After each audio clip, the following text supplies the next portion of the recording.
আজকে আবার বেরিয়ে পড়লাম মার বাসার উদ্দেশ্যে। তো আজকে হচ্ছে সন্ধ্যার সময় হঠাৎ করে প্ল্যান করলাম যে মার বাসায় যাচ্ছি, কারণ আমার মার বাসার ডিস্টেন্সটা খুবই কাছে। আসসালামু আলাইকুম, সবাই কেমন আছেন? আমি আলহামদুলিল্লাহ ভালো আছি। আজকে মার বাসায় যাচ্ছি হচ্ছে আমরা যখনই যেটা খাই না কেন, আমার হাজব্যান্ড আমার শাশুড়ি চায় আমার মাকে দিয়ে আসার জন্য, কারণ আমার মা আর আমার ভাই একাই থাকে বাসায়। তো এটার জন্য আমার শাশুড়ি আমার হাজব্যান্ড সবসময় চায়। তো আজকে মার জন্য নিয়ে যাচ্ছিলাম একটু কাঁঠাল আর আম নিয়ে যাচ্ছিলাম। তো যেতে যেতে ভাবলাম আপনাদের সাথে শেয়ার করি। তো এই যে আমার মেয়ে তার পাপার কোলে সে দুষ্টামি করতেছে, সে দুষ্টামি করতে করতে যাচ্ছে, কারণ তার বাহিরে ঘুরতে অনেক ভালো লাগে, কারণ সে ছোট মানুষ তো সে বুঝতে পারে না। আর বাসায় প্রচণ্ড পরিমাণে গরম থাকে, যতই বাতাস থাকুক না কেন, হঠাৎ করে এত গরম পড়েছে থিয়েটার জন্য। এই তো তারপরে চলে আসলাম মার বাসায়। আর মায়ের বাসায় আসলে মার জানালা দিয়ে আমার এত যে ভালো লাগে, এত সুন্দর উপর থেকে বাতাস আসে, কারণ মা টপ ফ্লোরে থাকার কারণে বাতাসটা খুব সুন্দর আসে, আর একটা ভিউ, অনেক সুন্দর ভিউ আসে। রাত্রেবেলা দেখলে তো অনেক ভালো লাগে। তো এর জন্য চাই সবসময় মার বাসায় রাত্রেবেলা বা যখনই যাই একটা ছোট্ট একটা ক্লিপ নিয়ে আসার জন্য, যে ওয়েদারটা যেমনই থাকুক না কেন, হালকা একটা বাতাস থাকে আর খুব ভালো লাগে।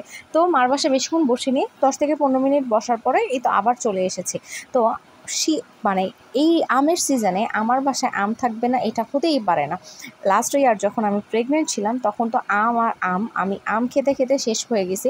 আম খাওয়ার কারণে আমার বাবুটা একটু ওয়েট হয়েছিল, কারণ আমার বেবি প্রিম্যাচুর হয়েছে। তো ওইটা নিয়ে আরেকদিন আপনাদের সাথে ভ্লগ শেয়ার করব। তো আমার হাজব্যান্ড যখনই সে বাইরে যাবে তখনই সে আম কিনবে, 5 কেজি 10 কেজি যখনই যাক, সে অফিস থেকে আসার সময় আম নিয়ে আসবে। তো আমার মেয়ে এই যে দুষ্টামি করতেছে, তার পাপার হাতে পলিথিন নিয়ে টুকটুক করতেছে, ছোট ছোট বাচ্চা।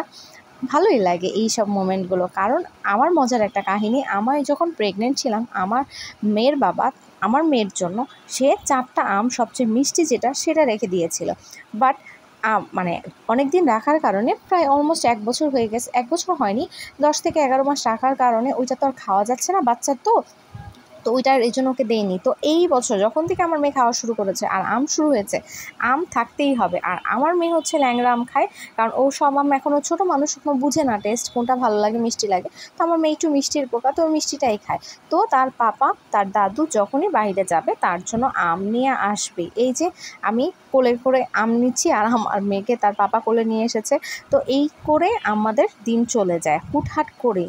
তো আমার ভ্লগগুলো যদি আপনাদের ভালো লেগে থাকে অবশ্যই আপনারা আমাকে অনেক সাপোর্ট করবেন, কারণ আমি নতুন ইউজার, আপনাদের সাপোর্ট ছাড়া আমি কিছুই করতে পারবো না। ইনশাল্লাহ আমিও আপনাদেরকে সাপোর্ট করব। তো যেতে যেতে ব্লগটা করে ফেলতেছি, এত ভালো লাগে। তখন রাত অলমোস্ট 9:30 বাজে।